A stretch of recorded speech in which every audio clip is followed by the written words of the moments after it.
9 दिसंबर 2022 को तवांग सेक्टर में LAC पर दोनों देशों के बीच सैन्य झड़प हुई, जिसमें चीनी आर्मी इंडियन आर्मी से एक बार फिर पिटकर वापस चली गई। हालांकि ये पहली बार नहीं था कि इंडिया और चीन के बीच सैन्य झड़प हुई हो। इससे पहले भी चीन ऐसी हरकत कर चुका है। एग्जाम्पल 15 जून 2022 को गलवान घाटी में दोनों देशों के बीच सैन्य झड़प हुई, जिसमें भारत के 20 जवान शहीद हो गए और चीन के 30 सैनिक मारे गए। वहीं इससे भी पिछले साल चीन ने तो हद कर दी। चीन ने अरुणाचल प्रदेश की सीमा से लगे क्षेत्रों में 15 स्थानों के नाम बदल दिए, क्योंकि केवल चीन ही अरुणाचल प्रदेश को दक्षिणी तिब्बत कहता है। चीन अपनी हरकतों से बाज नहीं आ रहा, वह भारत की सीमा में घुसपैठ शुरू से ही करता आया है। अरुणाचल प्रदेश, जिसे नॉर्थ ईस्ट फ्रंटियर एजेंसी यानी नेफा कहा जाता है, जिसका अर्थ है उगते सूर्य की भूमि। अरुणाचल प्रदेश भारत की 7 सिस्टर में सबसे बड़ा राज्य है, जिसकी इंटरनेशनल बॉर्डर भूटान, चीन और म्यांमार के साथ लगती है। अरुणाचल प्रदेश का अधिकांश हिस्सा हिमालय से ढका हुआ है। अरुणाचल प्रदेश का जिक्र रामायण व महाभारत में मिलता है। वहीं 500 BC से 600 ईस्वी के बीच तक इस क्षेत्र पर मोनपा राजवंश ने शासन किया। इसके अलावा अहोम वंश का भी यहाँ शासन रहा। उन्होंने मुगलों को हर बार हराया था। 19वीं सदी की शुरुआत में अहोम लोगों में सिविल वॉर शुरू हो गया। इसी का फायदा उठाकर बर्मा ने आक्रमण कर दिया। इसके बाद एंग्लो बर्मी युद्ध में अंग्रेजों ने बर्मा को हरा दिया और इसके बाद यंडाबू संधि, जिसने ब्रिटिश भारत के सबसे लंबे और सबसे महंगे युद्ध को समाप्त कर दिया। इसके बाद यह क्षेत्र अंग्रेजों के अंतर्गत आ गया, जिसमें कुछ ट्राइबल एरिया को मिलाकर नॉर्थ ईस्ट फ्रंटियर एजेंसी की स्थापना की गई, जिसमें 3 सेक्टर थे: Balipura frontier tracts, Lakhimpur tracts, Sadiya frontier tracts. वहीं इसी समय चीन में किंग डायनेस्टी समाप्त हुई, यानी अब चीन में मोनार्की की जगह डेमोक्रेसी की शुरुआत हुई। वहीं तिब्बत के 13वें दलाई लामा ने 1912 में तिब्बत को स्वतंत्र देश घोषित कर दिया, क्योंकि इससे पहले तिब्बत पर किंग डायनेस्टी का शासन था। जब तिब्बत आजाद हो गया तो तिब्बत की सीमा ब्रिटिश इंडिया से लगने लगी। इस कारण 1914 में शिमला एग्रीमेंट हुआ, जिसमें तिब्बत के प्रतिनिधि और ब्रिटिश भारत के प्रतिनिधियों ने मिलकर मैकमोहन लाइन खींच दी। वहीं यह बाउंड्री ब्रिटिश भारत और तिब्बत के बीच 890 किमी लंबी है, जिसके बाद अरुणाचल प्रदेश ब्रिटिश इंडिया का हिस्सा बन गया। वहीं यह Shimla agreement first world war से पहले हो गया था, लेकिन वर्ल्ड वॉर के दौरान स्थिति एकदम बदल गई। इसके बाद 1937 में इसे इंटरनेशनल मान्यता मिली। वहीं चीन का कहना है कि सबसे पहले तो इस ट्रीटी के बारे में उसे बताया ही नहीं गया था, उसे बस इनर और आउटर तिब्बत बनाने का प्रस्ताव पर बात की गई थी। वहीं चीन मानता है कि तिब्बत कभी आजाद देश नहीं था, तो किससे कोई समझौता कर सकता है। और चीन का कहना है कि तिब्बत पर हमेशा ही चीन का शासन रहा है।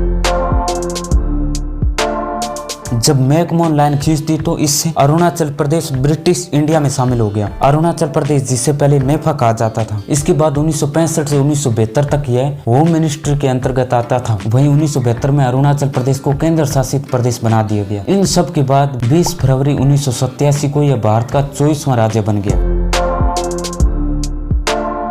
इसी समय चीन में कम्युनिस्ट पार्टी उभर कर आती है, जिसके लीडर माओ जेडोंग थे। इस सिविल वॉर में नेशनलिस्ट पार्टी की हार हो जाती है और सन्यास सेन और उनकी विचारधारा के मानने वाले लोग एक द्वीप पर चले जाते हैं, जिसे आज हम ताइवान कहते हैं। इसके बाद 1 अक्टूबर 1949 को चीन आजाद हो गया, जिसके बाद अब चीन में कम्युनिस्ट पार्टी आ गई। वहीं माओ जेडोंग तिब्बत को स्वतंत्र देश नहीं मानते थे, वो तिब्बत को चीन का हिस्सा मानते थे। इसके बाद चीन ने तिब्बत पर कब्जा कर लिया। इस पर 7 ईयर इन तिब्बत पर मूवी बनी है, जिसमें बताया गया है कि चीन ने तिब्बत पर किस तरह कब्जा किया। इसके बाद तिब्बत के 14वें दलाई लामा भारत आ जाते हैं। वहीं चीन 1954 में अक्साई चीन से एक सड़क बना लेता है जो तिब्बत तक जाती थी, लेकिन भारत को इस बात का देरी से पता चला। इस कारण भारत और चीन के बीच सीमा विवाद बढ़ गया और जब दलाई लामा 1959 में भारत आए तो यह चीन को पसंद नहीं आया। इसके बाद भारत और चीन के बीच लगातार सैन्य झड़पें होने लगी और अब लगने लगा था कि एक न एक दिन युद्ध तय है। इसके बाद 1962 को चीन ने अचानक भारत पर आक्रमण कर दिया, जिसमें चीनी आर्मी अरुणाचल प्रदेश के कुछ हिस्सों पर अस्थायी कब्जा कर लिया। इसके बाद चीन ने युद्ध विराम की घोषणा कर दी। इसके बाद कई पश्चिम देशों के दबाव के कारण चीन ने अपनी आर्मी अरुणाचल प्रदेश से तो पीछे हटा ली, लेकिन चीन अक्साई चीन के 38,000 वर्ग किलोमीटर की जमीन के इलाके पर कब्जा कर लिया। जब चीन में किंग डायनेस्टी का अंत हुआ तो तिब्बत के 13वें दलाई लामा ने तिब्बत को आजाद देश घोषित कर दिया। इसके बाद अगले 40 सालों तक तिब्बत एक स्वतंत्र देश था। इसके बाद जब चीन ने तिब्बत पर कब्जा कर लिया तो अरुणाचल प्रदेश तिब्बत के दक्षिण में होने के कारण चीन इसे दक्षिणी तिब्बत कहता है। और भारत के विदेश मंत्रालय के अनुसार चीन अरुणाचल प्रदेश के 90,000 वर्ग किलोमीटर की जमीन पर अपना दावा करता है। इसके अलावा जब भी कोई भारतीय नेता अरुणाचल प्रदेश का दौरा करते हैं तो चीन इसका कड़ा विरोध करता है। इसके अलावा जब से चीन ने तिब्बत पर कब्जा किया है तो इसके बाद चीन की हमेशा निगाहें अरुणाचल प्रदेश पर रही है, क्योंकि अरुणाचल प्रदेश को केवल चीन ही दक्षिणी तिब्बत कहता है।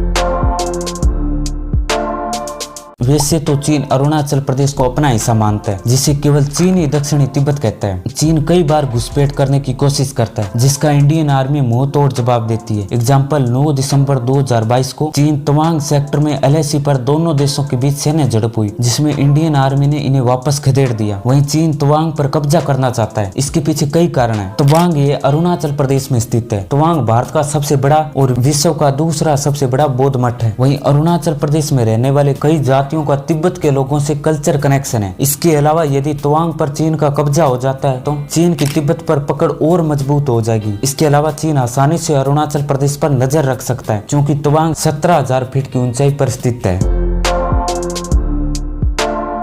भारत और चीन के बीच 3,488 किमी लंबी सीमा लगती है, जो 3 सेक्टरों में बटी हुई है। अरुणाचल प्रदेश का तवांग करीब 17,000 फीट की ऊंचाई पर है। इससे भारत आसानी से चीन पर नजर रख सकता है। वहीं भारत के लिए 2 पॉइंट सबसे अहम है, जिसमें एक है तवांग और दूसरा चुम्बा घाटी। वहीं 1962 के युद्ध में यहाँ पर भारत को बहुत सारी परेशानियों का सामना करना पड़ा। ऐसे में भारत नहीं चाहेगा कि इतनी इम्पोर्टेंट जगह पर चीन कब्जा कर ले। इसी वजह से भारत ने यहाँ पर सिक्योरिटी बढ़ा दी है।